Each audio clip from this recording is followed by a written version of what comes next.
Welcome to the first episode of They Live by Film, a new film discussion podcast focusing on the Criterion Channel and beyond.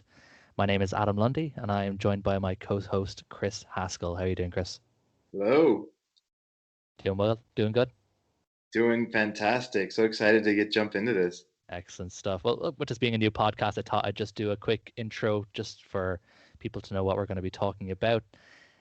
Myself and Chris are sort of moderators, members of a Criterion Channel film club that we started a few weeks ago, well, a few months ago now, at this stage over on the Criterion subreddit.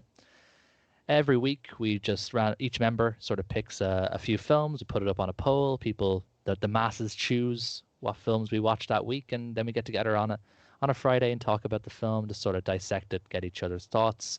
That's what we're going to be running through on this podcast each week. We're going to be posting every 2 weeks. Every 2 weeks, then we're going to be talking about the last two films that we watched, and we'll make some room in between to talk about some non-Criterion related stuff. You know, we're big collectors, me and Chris, so we're going to talk about pickups that we've gotten recently that we've really enjoyed, and just clean up with any other business at the end.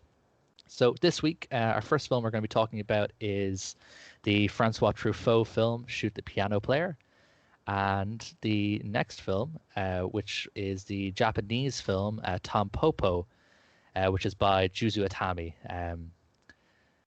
It's two very, very popular films. I think you'd agree, Chris, which was a really great way to start off the podcast. Yeah, guy, I'm so excited to talk about these. Cool. Well, we might as well jump right in. We're going to start off with Shoot the Piano Player. We watched that one 2 weeks ago.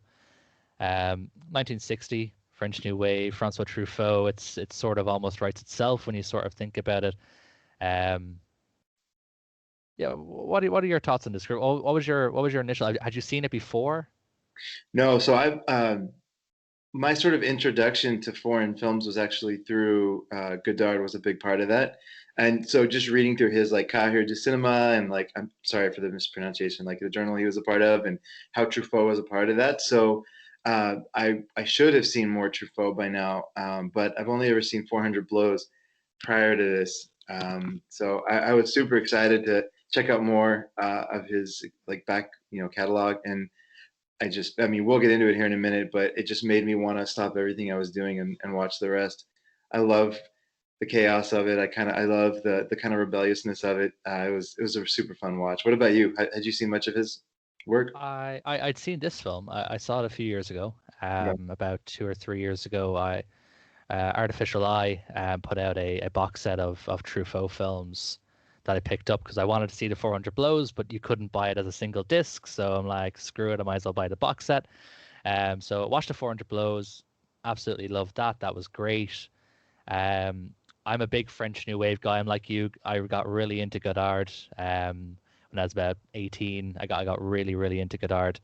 So obviously, I just knew Truffaut because he's like the next. When you think of the French New Wave, you think of Godard, and then you think of Truffaut. They're like the godfathers of it. So I looked forward to the piano player. I really enjoyed it the first time, and I enjoyed it again this time. I agree. It's chaotic in a great way.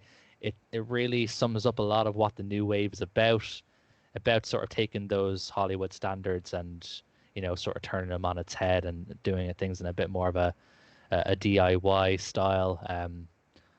A lot of it almost seems very can't think of the word now. Just a very off the cuff almost in a way, if you get me. Oh, totally.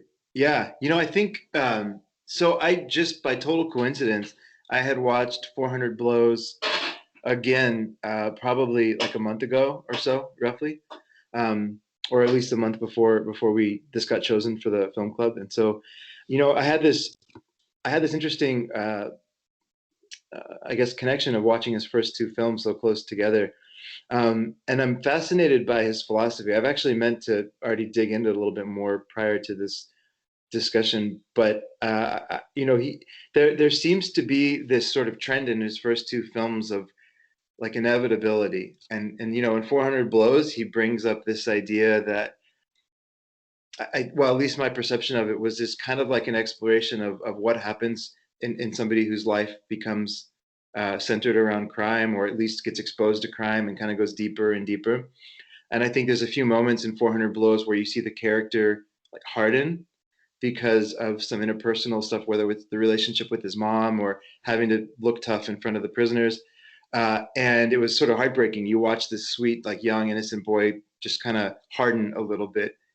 And then in one that we're talking about today, and Shoot the Piano Player, I thought it was interesting because you see this guy who's basically brought up in crime, right? But he doesn't really fall into it. He's actually not that good at it.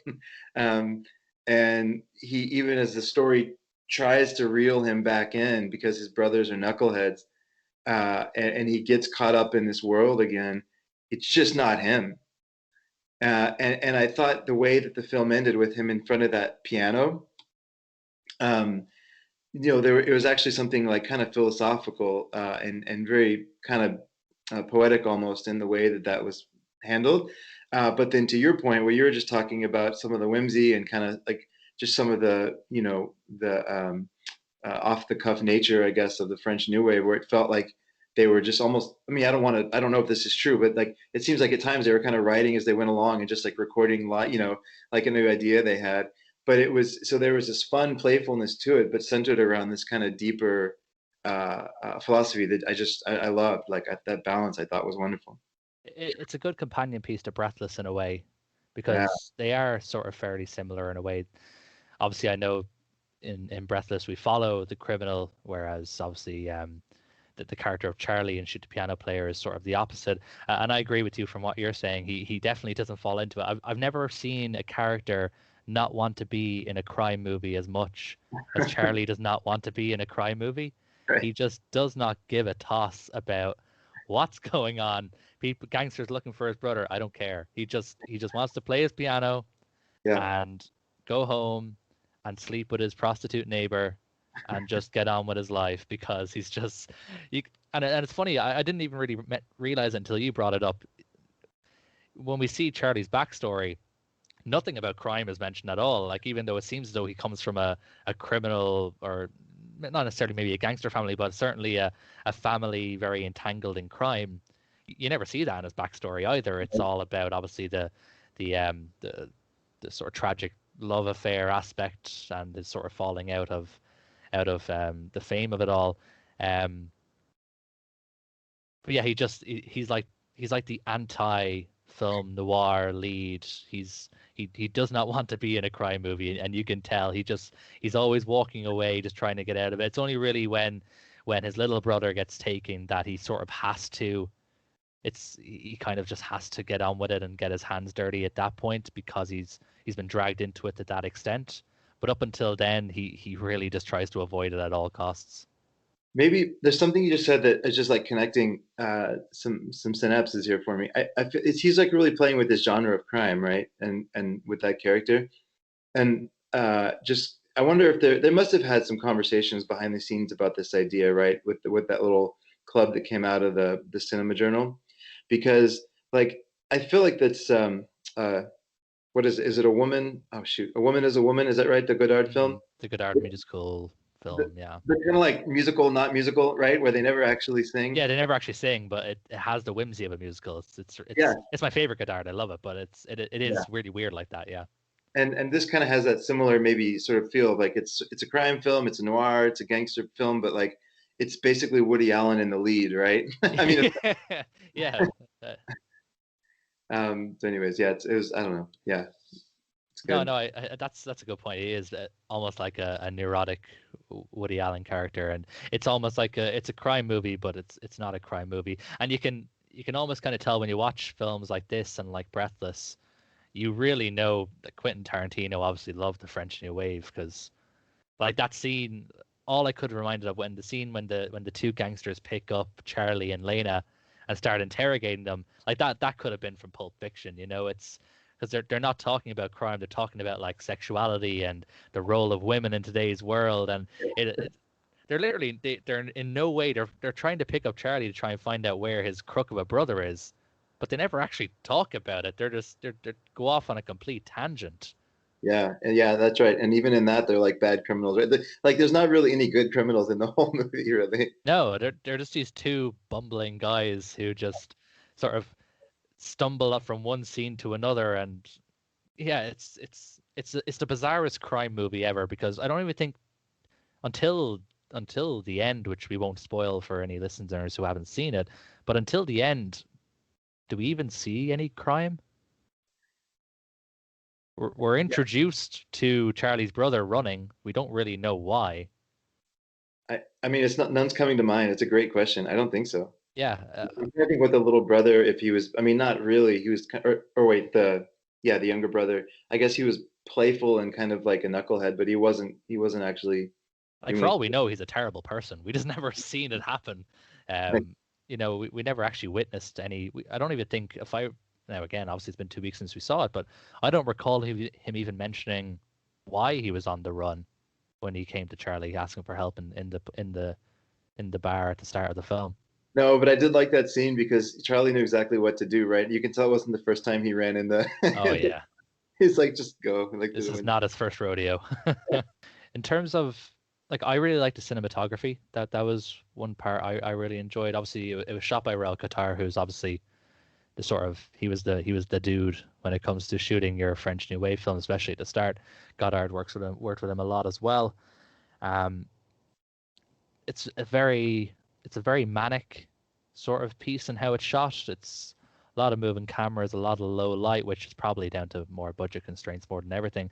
But that last sort of sequence towards towards the end of the film in the snowy landscape, that looked gorgeous. That looked like something out of like a Mizoguchi film or something. So like there was definitely a change of style almost, and I feel like Cotard was probably much more classically sort of tuned in than maybe a lot of the direction he got allowed for.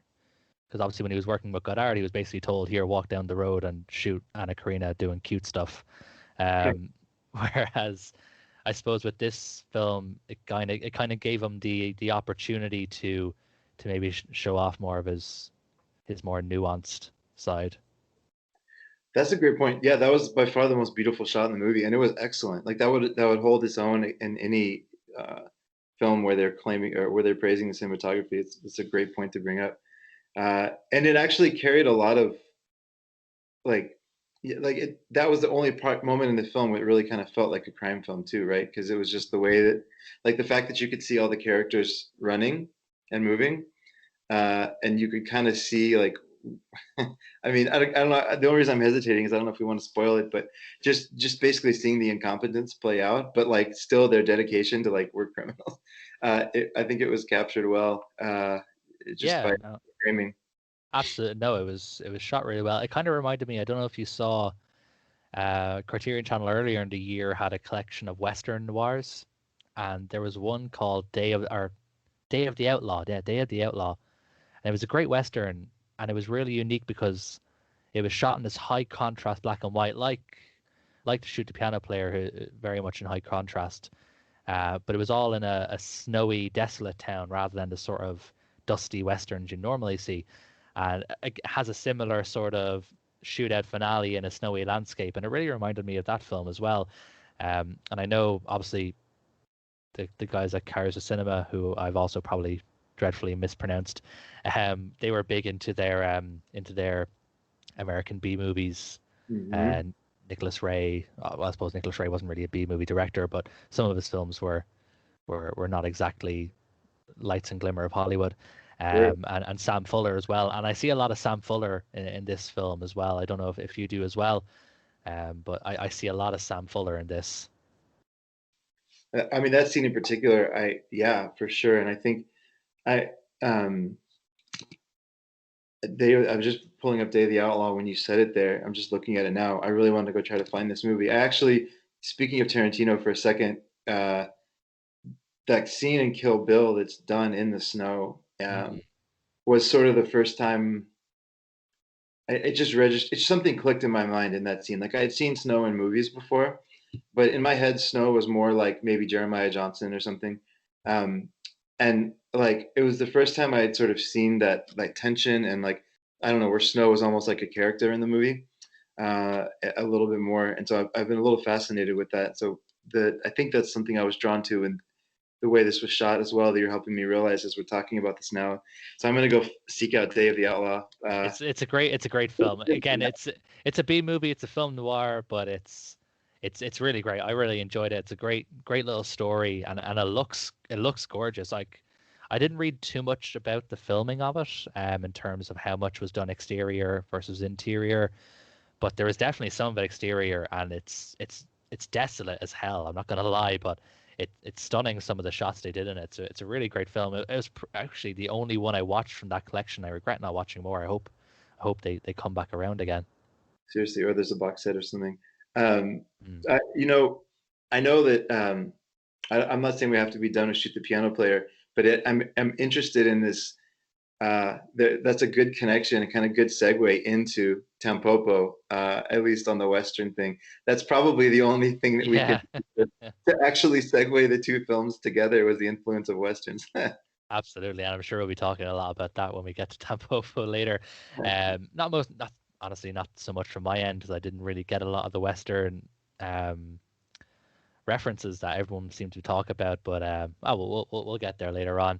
Um, so with Shoot the Piano Player, so it was 1960, so it was early French New Wave.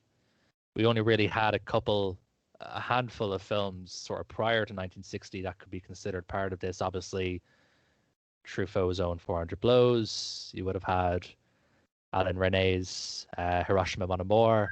Mhm. I think even prior to that was Elevator to the Gallows, Louis Malle. And I suppose you could, even though it's not really in the same boat, Bob Le Flambeur from Right. Melville, there's definitely aspects of that you could sort of try and move it into the French New Wave. How do you think this stands out, connected to the other New Wave films that you've seen, or even from that sort of few years? Where does this stand for you? The, this is not going to be a direct answer to your question, but I hope I'm going to get the spirit of it. So, what the reason I like French New Wave so much was kind of the same reason I like punk. Like, it's this group of musicians or artists that are drawn to they fully understand a genre, and what they're doing is a response to something, right? They're saying like we're going to respond to traditional Hollywood or traditional cinema, and we think we can do it better or more interesting. And there's like a kind of a rebellious spirit to it. And there's a sense of like we're going to make our own rules. Like why would you tell us that we have to play by these rules? They weren't, the people that created the rules of the cinema we grew up with. They're not actually gods. Like this is a fun format. Like let's see what we can do and expand the format. And so I think that creativity leads to a lot of brilliance and also a lot of sloppiness, and like they kind of work hand in hand together really well, right? um, Not Bob LaFleur. I think that film is technically probably meticulous, but there's a lot of I think the what draws me to especially the early part, like early 60s French New Wave, is just they're willing to kind of take risks, and they're willing to go out there and like just sort of be wrong, and I think that yeah, that's just I've been fascinated by their commitment to that, and I think like the Shoot the Piano Player specifically, there was those three tones that were kind of going on, and I don't even know. I think I even wrote this, and when we kind of like wrote reviews on it, I don't know that it fully meshed together perfectly for me. Like I wouldn't say this was a perfect film. There was like that tone of the romantic, like hopeless romantic, kind of really nervous lead. And then there was like sort of this crime film kind of tone. And then there was that philosophical sort of underpinning foundational tone. And I don't know that they always like gelled together well, but taken individually, they're these brilliant concepts, and like it's fun. And there's like I love the fact that they were, willing to take the risk to just try it and like see if they can make it work. And I think it definitely worked enough to make it like I love the movie, and that's so when you think about like what are some commonalities in the early French New Wave for me, that's the first thing that pops to mind is just the willingness to take these big risks and play and just see what happens. Hmm. No, I agree. It's definitely about like you said, not conforming, trying to sort of flip things on its head, trying to subvert maybe expectations of of fans, like especially like obviously this is 1960, so we've just really come out. We're sort of maybe 5 years outside of when film noir sort of started to die down.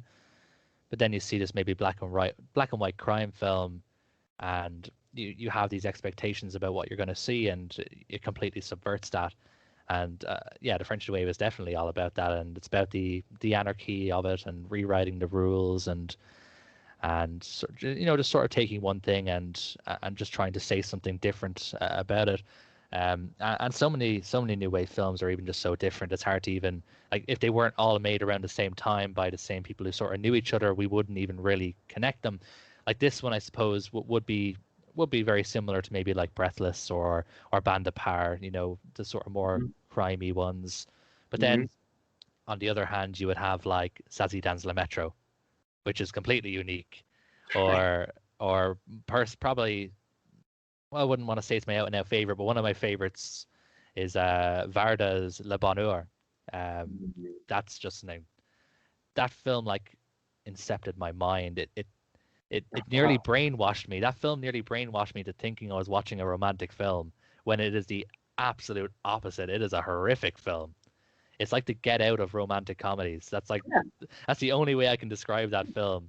It completely reprogrammed my brain to think I was watching this nice schmaltzy romantic film when it's absolutely not. I don't know if you've seen it yourself, so I won't talk too much about it. But No, oh my god, that film is incredible.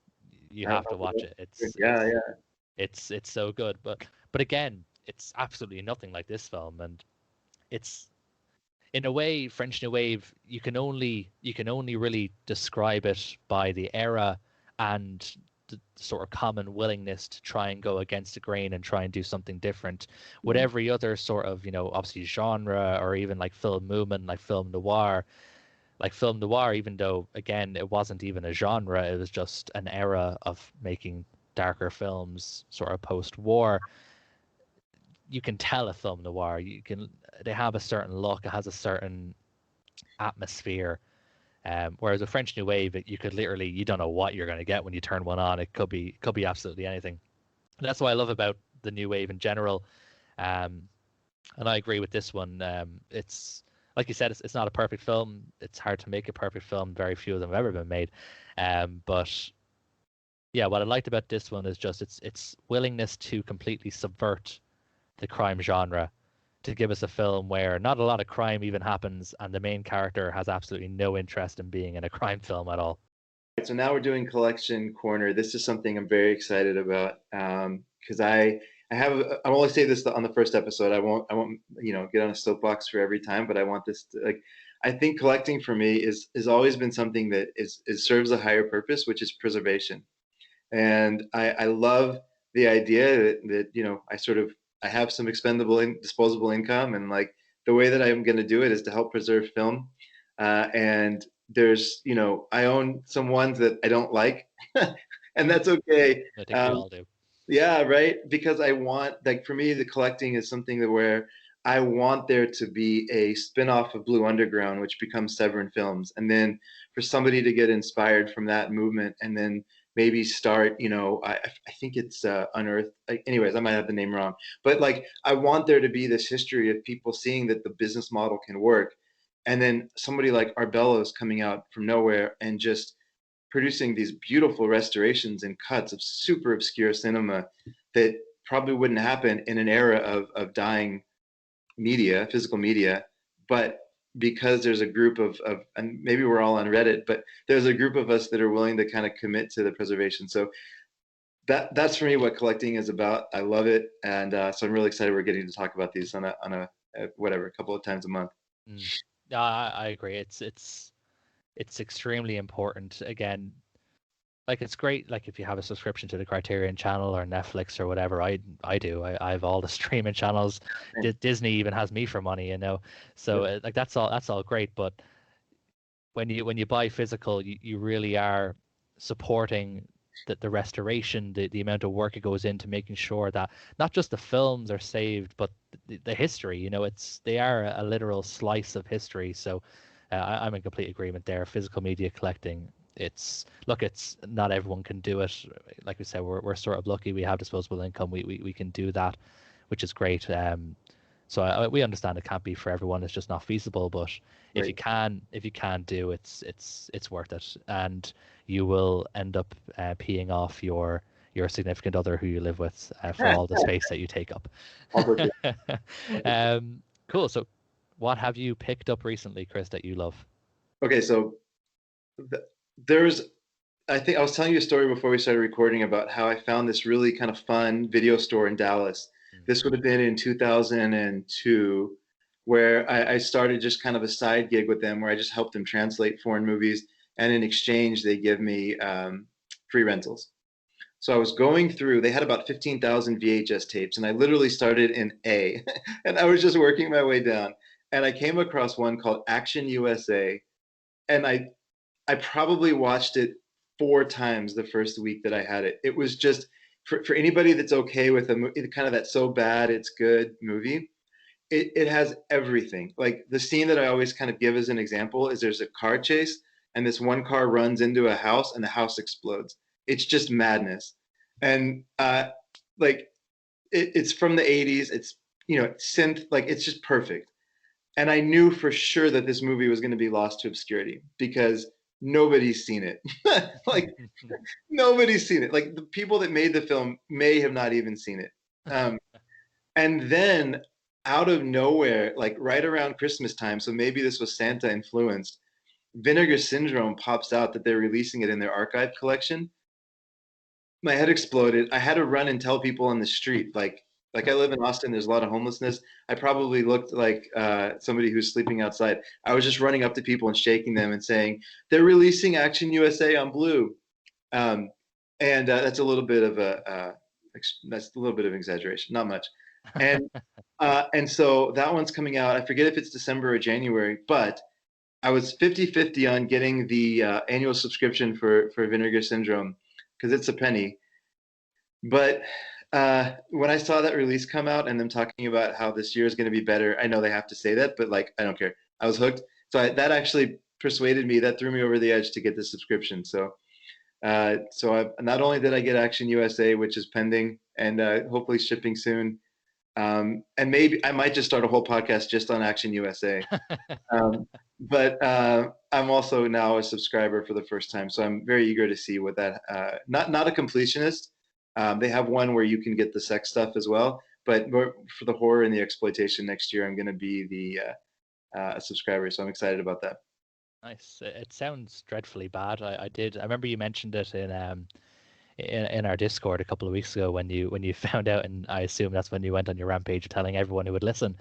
Yeah. I did look it up, and it looks dreadful. Like I'm not gonna sugarcoat it. It looks absolutely horrible, but which is great. I feel I don't know if you've seen a similar trend, but with cinephiles and people who get into cinema, I feel like it always ends up going in two paths. So everyone starts the same. You start off with like Tarantino and Scorsese and Oh yeah. Kubrick, and then you get more into your foreign stuff. You get into your Godard or maybe some Antonioni or maybe some Otsu, and Uh, then once you've like seen all the masters, you either go down like really slow cinema, so like where you just watch I'm Death and gonna Taxes. dread where you just literally just watch like 7 hour movies, like you just watch Satan Tango like every day, or you just watch absolute schlocky cheesy crap, and it just seems to go down that route. And I'm definitely in the schlocky cheesy crap. I love me a crappy giallo film, Oh so yeah, I'm definitely in that route as well. But I've noticed that with a lot of people who get into cinema, once you've sort of seen all the masters and you've seen all the great films, you've made your way through your Sight and Sound top 250, and yeah. you just wanna watch some crap. So yes, totally agree with everything you just said. And I think the reason I went towards actually I can do both. So I was blown away. I was not expecting to like Satsang Tango at all. Um, and I did. Like I liked it. Like I actually kind of got into it. And I think, you know, I can do both, but if it's the end of the day and I'm tired, I'm putting on Action USA. Like I'm not you know, like, Absolutely. like I have to be in the mood for that. And I think for me, it's like it's just I'm always fascinated by like how did this movie get financed? I Mm.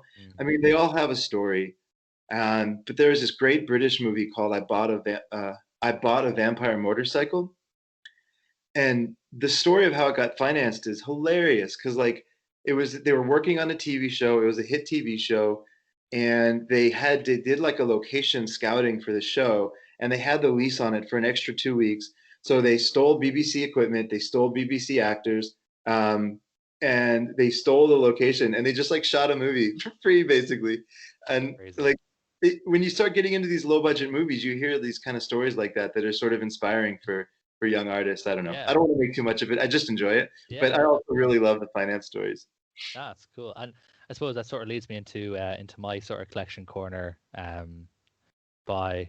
which is again sort of leans on movies that maybe are not really all that great, B movies sort of kind of thing. I'm very excited about mine. It was an Indicator release, only just came out at the end of the month, and I was waiting for it. And I've only just even gotten into Indicator over the last couple of months, and their box sets have me hooked. This was a new box set for a new sort of running collection they're going to be doing, all focusing on Columbia Noir. So this box set is Columbia Noir number one. Volume two is going to be out in February, which I also have on pre-order ready to go. Um, there's some like I'm not going to lie to you, I've never heard of any of these films. There's 6 films in it. I've never heard of any of them. They all sound crazy and great. In fact, even the directors, I've only heard of one of the directors. So the films on the list, it's Escape in the Fog, which is 1945, Bud Boticher. Never, no, me either, me either. We have The Undercover Man, which is 1949, which is Joseph H. Lewis. Which, if you're a fan of B movies from that era, you'll know Joseph H. Lewis.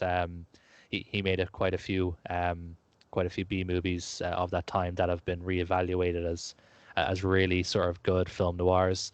You have Drive a Crooked Road from Richard Quine, which is 1954. Five Against the House, which is Phil Carlson, 1955.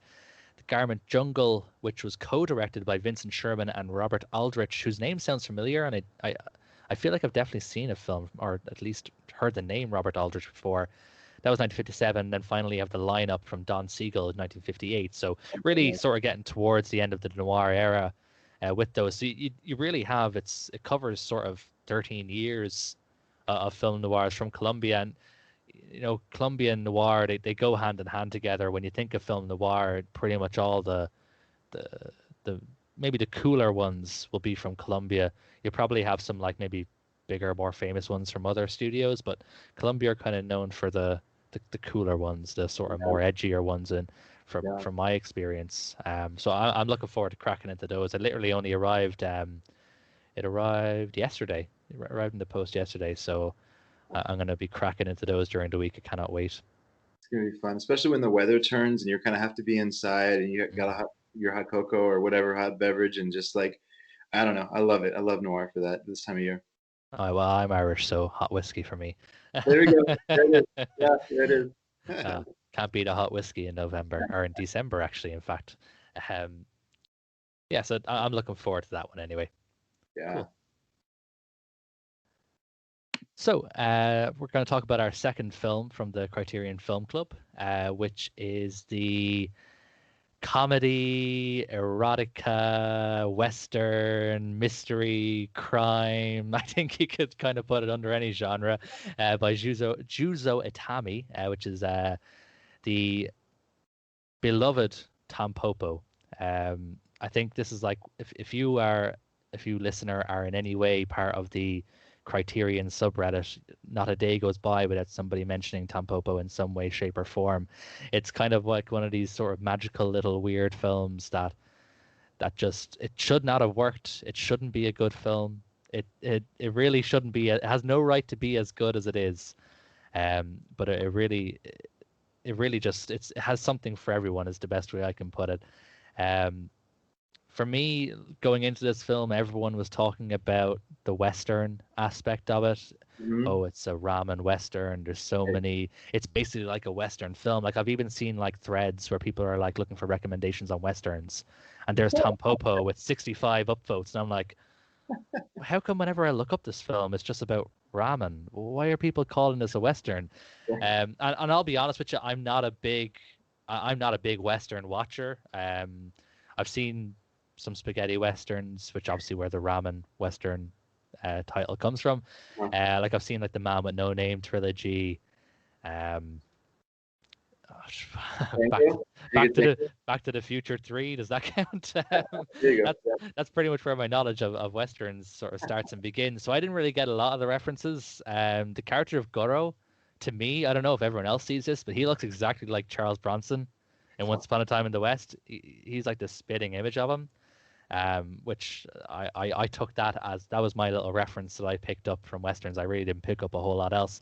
To me, and I mentioned this in my review, this was much more like Twin Peaks for people who love food. That was just what came to me when I was watching this film. The way it meanders and sort of jumps between different plots, and they all sort of have a common underlying theme about the relationship with food. And because they're just some of them are just so random, but also they have the crime tinged ones like the gangster in white who's a bit too much into food, and the guy impersonating the professor, and all these sort of little stories that crop up. It really just reminded me of like Twin Peaks, and I'm a huge Twin Peaks fan and a David Lynch fan, and I would be remiss if David Lynch had never seen this film, because even some of the music and some of the scenes was almost like an Angelo Badalamenti score, very sort of synthy and sort some aspects are very brooding, and then you go back to the scenes with Tampopo, and the guys are trying to help her make good ramen, and you're sort of brought back into this sort of nice little scene, and it was a really intriguing watch. Like I'll be the first to admit I sometimes get a little bit distracted when I'm watching a movie. You know, if a scene's going on too long or something like that, I'll start to drift a little bit. But Yep. with this one, you don't really get a chance to. As soon as you begin to drift, oh, here's a whole new scene and whole new characters and a whole new scenario going on. Oh man, there's so much to talk about. But just because you sort of brought up the Western thing, so I don't really. I mean, I haven't seen like kind of a lot of Hollywood Westerns. I guess I know of them a lot. I've probably seen a few, but I've seen a lot of spaghetti Westerns. So that's kind of more my reference. And it's really the character, the main character of Goro, that I think is for me is what really jumped out. His whole mannerisms, like the way he, did not really fall in love with the woman. Like he was there to get a job done. They like his whole kind of personality, the way that he carried himself. He was invincible. Like there was just a lot of parallels that I think in him. That was for me. That was really where the Western thing was. It was all. It was kind of all channeled through him. So I'll have to go read some of those other reviews that say this is just a straight Western, to see what if people are picking up on more than that. But that for me that was like it was basically all through his character. Oh Um, yeah, you can tell even by his, I suppose, his costume. You know, he pretty much was walking around like a cowboy, pretty much. yeah.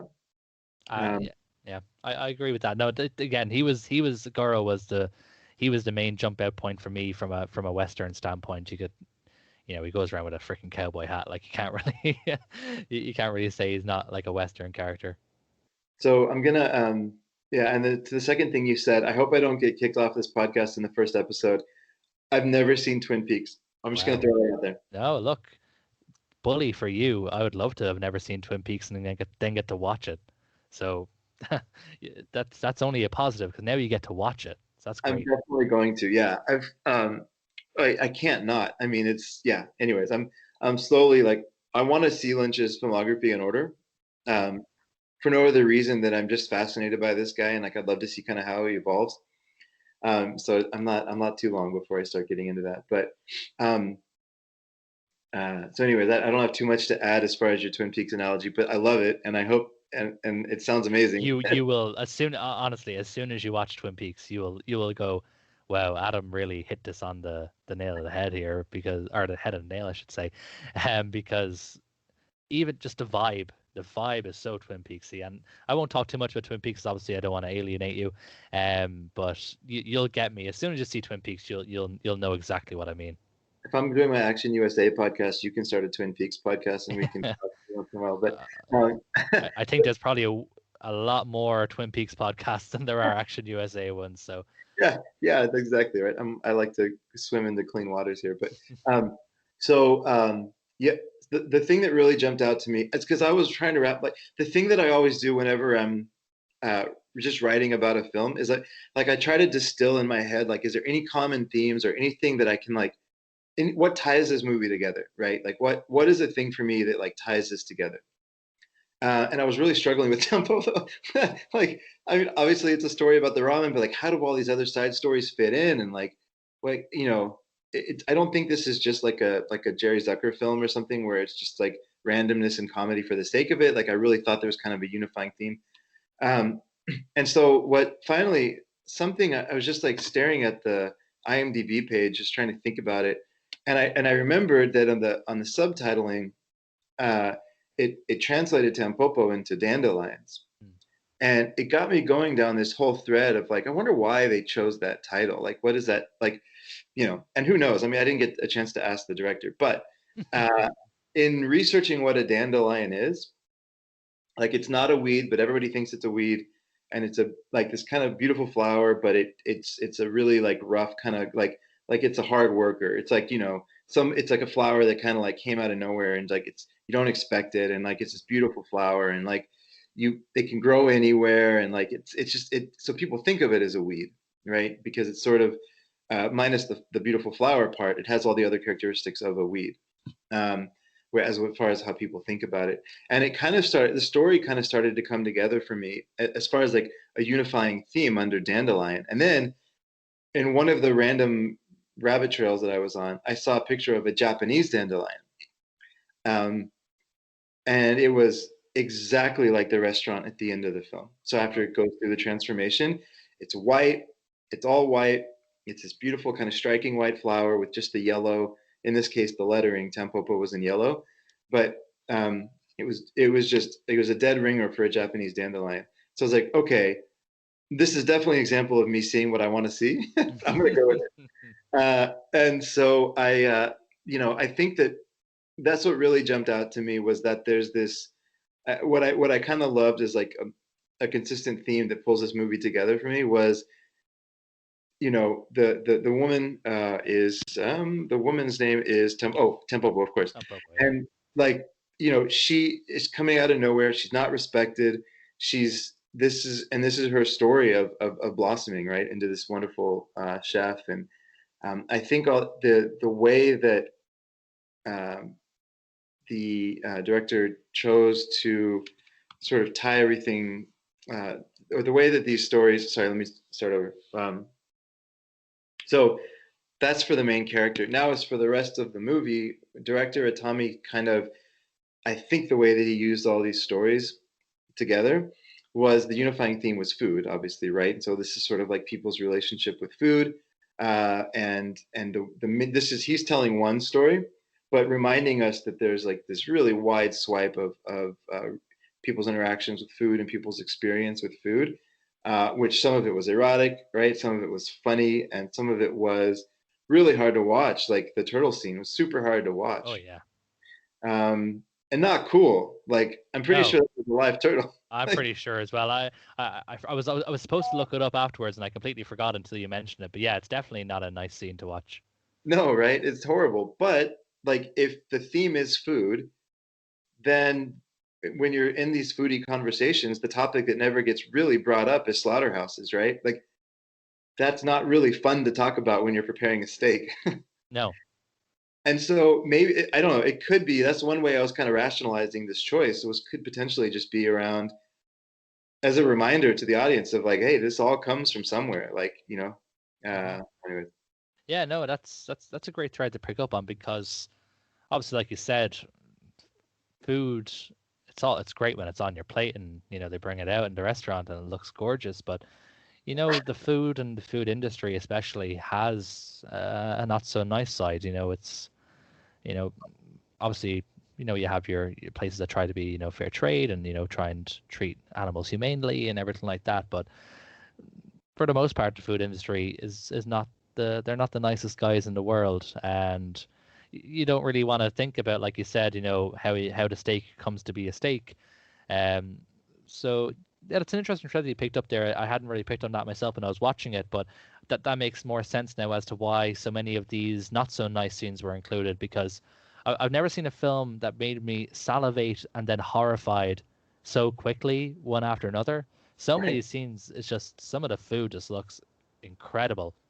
Like the first almost little, well, I suppose it's probably now I'm realizing it's like the third little story, but at the start when you have Ken Watanabe's character, I can't remember his character, Goro's friend, when you Mhm. have his character reading the book in the truck about this guy who's learning to eat ramen perfectly rather than obviously what they end up doing, which is learning how to prepare ramen perfectly. But that scene when the guy is learning to eat ramen perfectly, I've never even really had ramen, but oh my God, that looked gorgeous. I would 100%. I would hop into a bowl of that. Like it was incredible looking. But then there's Mhm. other films like the turtle one, for example, and the ones surrounding a white suited gangster, which I won't talk too much about. But there's films involving a white suited gangster that are not so appetizing to watch. Right. Yeah. Um, but yeah, but I suppose that's the food industry. So like, it's great when it's all prepared and in front of you and it looks gorgeous, but sometimes it has to go through a bad process to get that way. So that idea of the sort of taking the good with the bad, yeah. Maybe. Yeah. I mean, I don't know if this is. I don't mean to say that this is necessarily a Japanese thing because there's a lot I don't know about that culture. But Takashi Miike does that a lot in his films. Like, I mean, not specifically with food, but he constantly shows the good and the bad. Like, Mm. if he's ever showing beauty, he's going to show that the dark side or the other side as well. And I think a lot of his films, the I could also make a Miike podcast. I'm obsessed with that guy. But what the unifying theme that I think that I like about his work is that he really makes you think about how you feel on something in the balance. Like he's going to present both sides, and like it's up to you to decide how you feel in the balance. Um, and that's something that I think that this Tampopo did for me. Sort of like you have the beautiful food, the amazing food. Some of it's really hard to watch. Some of it's just kooky, and like, but like, what is it in the balance, And anyways, that's sort of how this was played out for me. Yeah, no, it's an interesting point. I suppose with a film full of side plots and subplots and plots within plots, well, outside the main plot of Tampopo, did you have a particular favorite segment that you enjoyed the most, or one that jumped out at you the most? Great question. So there's two that really come to mind, and I'm curious to hear yours as well. I hope they don't overlap because Mhm. this is something a whole nother hour just on the side plots. But there the scene where the women are there's a group of women that are sort of like learning how to eat noodles without making a sound, and they're learning how to do it like Westerners do, and maybe even specifically Americans. I can't Yeah, it is. Yeah. specifically Americans. And then there's an American eating noodles like a maniac and just slurping like the water's going everywhere. And they're like, "Well, we're just gonna watch him," and just the lady was dying inside. The teacher was dying inside. That really made me laugh. But I don't know if this counts as a subplot per se, but one of the other my favorite things that he did outside of the main story was there was two times. So one of the times is when the main one of the main characters, Goro, was fighting one of the other people that winds up becoming a friend of the chef. Yeah, I Uh, remember. Yeah, the sort and, of and drunk guy. yeah, and the camera pulls out, and you have this moment where you realize that it's just these two random guys fighting underneath the highway overpass, and there's just cars going by. I laughed really hard in that scene, and then at the end of the film, I hope this is not a spoiler. I don't think it's a spoiler. Whatever happens in the movie, they wind up driving off in a truck, and as soon as they start driving off, it also pulls out, and you sort of get the sense that in those two scenes, I just felt like the director was saying, like, hey, look, like these are just stories that are happening. They all make up this big city. They're Mhm. all interesting to like if you zoom in and focus on any of them, they're super interesting and like there's just wild stuff that's happening. But as a whole, it's just like another quiet day in a city. I don't know, that just made me laugh, and I thought it was a kind of a fun observation. Yeah, no, definitely. I agree on that front. I agree with both. The spaghetti scene is actually one of my favorites as well. Um, Purely like you're saying, they're being taught to eat like Americans, in a very specific way. and then they're watching an American eat it in the complete opposite way they're being told to. So obviously they're going to follow the actual American. That's it's an interesting point that you make about the zooming out. Yeah, like obviously we've seen so many different stories. It makes sense for the director to pull focus on the fact that there is a wider world out here. You know, this is, like you said, just one sort of small story, one cog in the wheel that keeps the world turning. Um, the obviously I mentioned the spaghetti scene because that was also a favorite of mine. The other favorite of mine um, was another. I think it's actually set in the same restaurant. It happens just before that. It's where all the businessmen are in, and they're Oh, ordering food off a French menu. It is hilarious. yeah. Um, you have these four very sort of stoic businessmen and this one younger guy who seems like an intern or something like that, and they're all just berating him the whole time. Um, and they sit down there. The waiter comes in and asks what they want, and the first guy orders his food. And he's very sort of particular about what he wants, and all the rest of the guys they just pick the exact same thing. Oh, I'll have one of those. I'll have one of those, and they order it all in the exact same way. And it's a very basic dish. And then it comes around to the intern, who picks off just the most sort of high class food. He knows exactly what he wants, exactly how it's cooked. He knows exactly what wine he wants, Uh-huh. and it pans then to the directors who are literally. I don't mean they're red faced. They are literally red faced. I'm pretty sure they painted these guys red to sort of show off their embarrassment and their anger that this intern was able to know a hell of a lot more about food than those guys did. And both scenes I found really funny, and I got thinking about them yesterday because I was out for a meal yesterday with my friends for the first time in a long time. If as you can tell by my lyrical accent, I am from Ireland, whereas obviously Chris is from America. Here in Ireland, we came out of our lockdown this week, so we were able to go out to restaurants and stuff like that. So me and my friends went to an Italian restaurant, and both scenes just came back to me because I had ordered some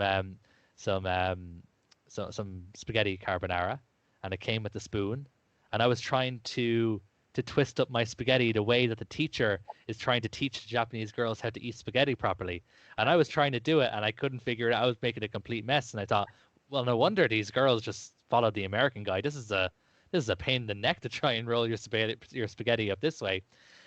And then just before that, when everyone was actually ordering their food, the other scene came back to me because I was out with there was 8 of us in total. There was me, my 3 best friends from school, and all of our girlfriends were out. And we were sort of split across 2 tables because we weren't all allowed to sit together. We were sort of 4 and 4 beside each other, and 4 of them on the other table all ordered the same thing, and they literally went around the table in order, the exact same way it happens in the film. The first guy was, "I will have this, some chicken and prawn pasta," and they were like, "Oh, I'll have that as well. I'll have that as well. I'll have that as well." And I was just quietly laughing to myself because they would have no idea what this is about. They're not really into film, and I was just quietly chuckling to myself like, "This is just like Tampopo. This is crazy." So those are my two favorite scenes, and I suppose they're the ones that just came back to me because obviously it literally only happened last night, and I was just having a good chuckle to myself about it. Perfect. Ah, That's it's great. perfect. Yeah, I mean, gosh, I'm trying to think. I mean, I feel like I could talk about Tampopo forever. I mean, you were on that Discord chat with me when I first saw it. I was like, I think I said I was like a kid at Christmas, but I just wanted to talk about this movie. I was like, because for me, like I am always drawn towards fun surrealism. Like I Mm. struggle a little bit with the more artsy surrealism. Maybe like I hate to use the word pretentious. That's not really fair. But like I don't like Jodorowsky as much as Terry Gilliam, if that makes sense. Yeah, yeah, I get that. It's sort of like you're more of a Zazie Dan's Le Metro guy. Yeah, right, Yeah. exactly. And so like I'll watch Jodorowsky. I have the set. I'll get to it. But I'm gonna be more of a anyways, I just like that. Like I like the Wozy Chess Haas kind of movies. And like this just to me felt like that fun surrealism. Like Yeah. and it just spoke to my soul like on a deep level. Like I love this damn movie. So we're coming to our last segment now, which we're just going to call any other business. If you've ever been in an office meeting, you'll know what that means. We're just going to tie up some loose ends. So obviously we had some fun talking about Shoot the Piano Player, talking about Tampopo and a few of our pickups. So we're just going to talk about just something that we've seen recently. It doesn't have to be Criterion, doesn't have to be good. Just something you've seen recently that you liked and you just want to give it a quick shout out. So I'm just going to do mine real quick. I watched a film and I looked it up beforehand because I wanted to make sure that I wasn't going to make all the American listeners jealous. It is available both Region A and Region B on Arrow, so don't worry. It's a 1948 film by a guy called Abraham Polanski, who only made a handful of films because he was blacklisted. And it's called Force of Evil, a film noir. And it's like the most poetic film noir. The dialogue is incredible.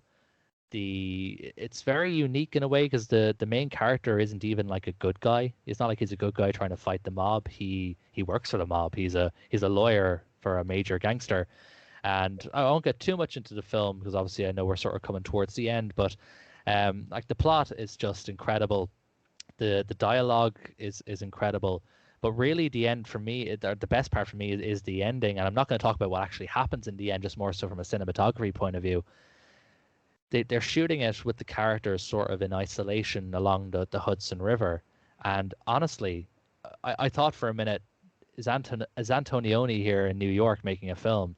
It reminded me so much of like La Ventura or Leclise or something like that. It's just the way the characters are filmed in isolation is just it's next level. It was ahead of its time.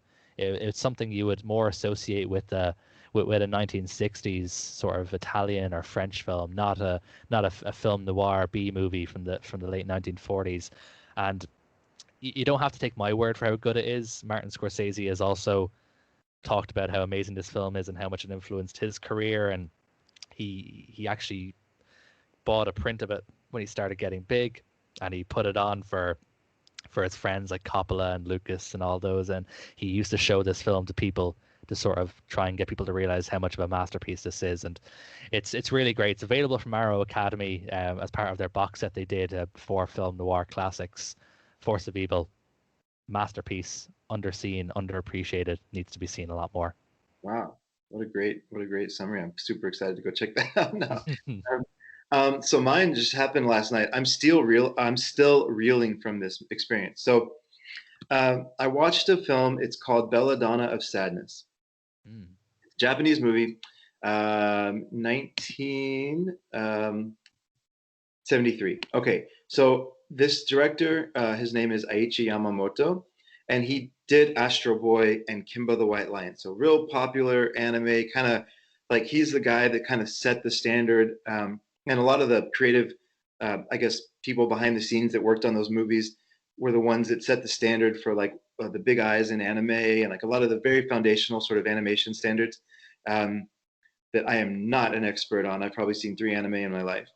Um, but this was the group that sort of built this whole industry kind of on their backs, right? Astro Boy was one of the first ones. And then there was a couple more, Thousand and One Nights and Cleopatra. And then out of nowhere comes Belladonna of Sadness. So this is in his words, I was watching the special features after I saw it because I couldn't believe what I just watched.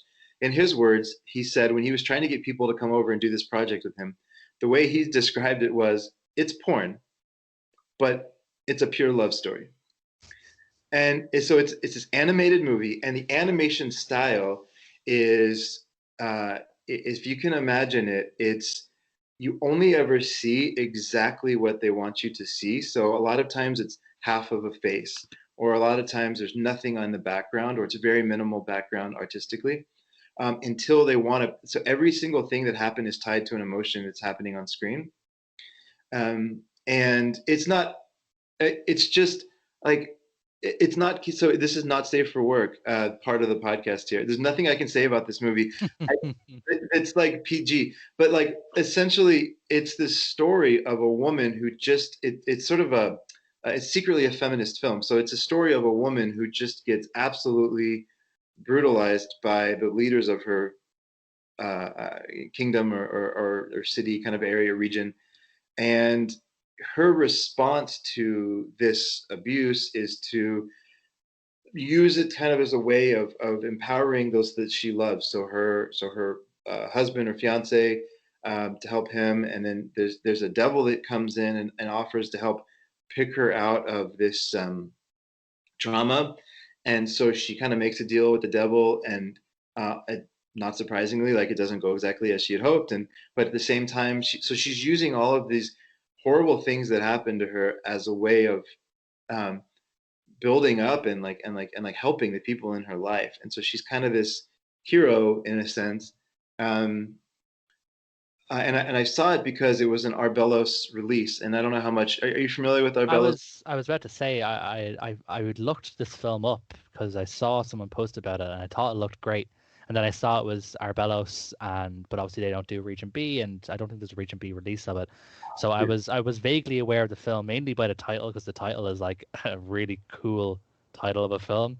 Yeah. So I was only I didn't even know it was animated. I'll be honest with you.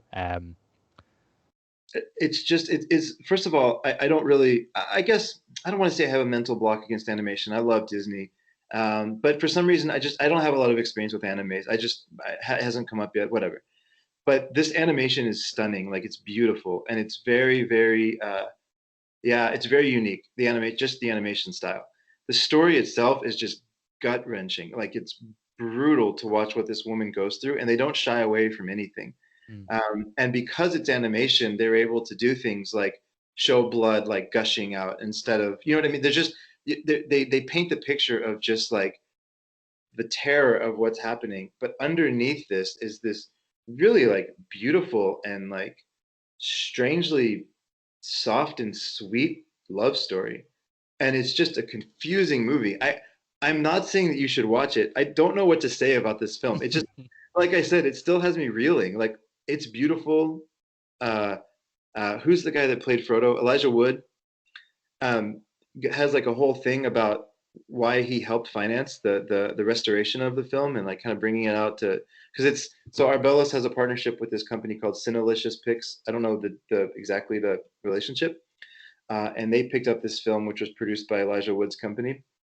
Um, and so he kind of goes into his version of why he wanted to restore this film and where the beauty that was found in it. The funny thing I'll just share really quickly as we end up, the director said he was really mad when they marketed the film because this was his reaction to the Yellow Submarine, which it's not that. But anyways, that's a separate discussion.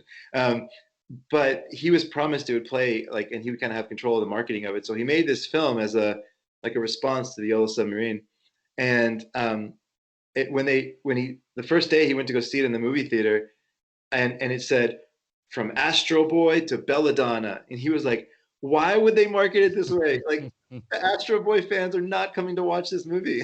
Anyways, so he was like going, he had like a big rant on the DVD or the Blu-ray about what a terrible decision that was and how it hurt the film. But it did anyways. Yeah, it's just a horribly terrible, beautiful movie, and I don't know what to do with it. So that concludes our first episode of They Live by Film. Thank you, everyone who has been listening. So just to recap, we talked about Shoot the Piano Player, we talked about Tampopo, as well as other things. If you want to join in on the discussions we have on Reddit, then go to the Reddit Criterion subs, which is just reddit.com/Criterion. Every Friday, we post up a poll of the upcoming week's films, and then we obviously discuss the film that we spoke about last week. So please feel free to join us on there. In the meantime, you can find us on Twitter at They Live By Film. You can follow me on Letterboxd. My name is Adam Lundy. My username is TheOwls23. And you can find Chris on his own subreddit because he's that special. You can find him at reddit.com/personal history of film, where he's always posting up his thoughts there as well. So yeah, we're going to wrap it up. Chris, thank you very much for joining me. And yeah, we'll speak to everyone soon. Take care. Thank you. It's been fun.